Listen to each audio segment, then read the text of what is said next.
ওই ঢাকার মানিকগঞ্জ এলাকার একজন যুবতী নারী অসুস্থ, স্বামী স্ত্রীকে নিয়ে ঢাকা মেডিকেল ভর্তি করো।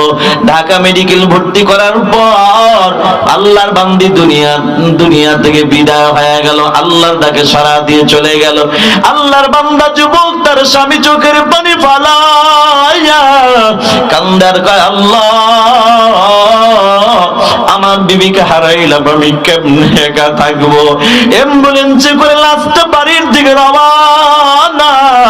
আল্লাহর খেলা বোঝা যায় না রে যুবক। আল্লাহর বান্দা যুবক চোখের পানি ফেলায় কান্দে আর ডেকে বলে, আল্লাহ আমার বিবিকে নিয়ে গেল, আমাকে রাইকা আমি কেমনে একা থাকবো। একটু পরে অ্যাম্বুলেন্সের চাক্কা বাস্ট হইয়া ওই অ্যাম্বুলেন্সটা একটা গাছের সাথে যাইয়া লাইগা আল্লাহর বান্দা যুবকটাও দুনিয়া থেকে বিদায় হয়ে গেছে। এখন স্বামীও লাশ হয়ে গেল, বিবিও লাশ।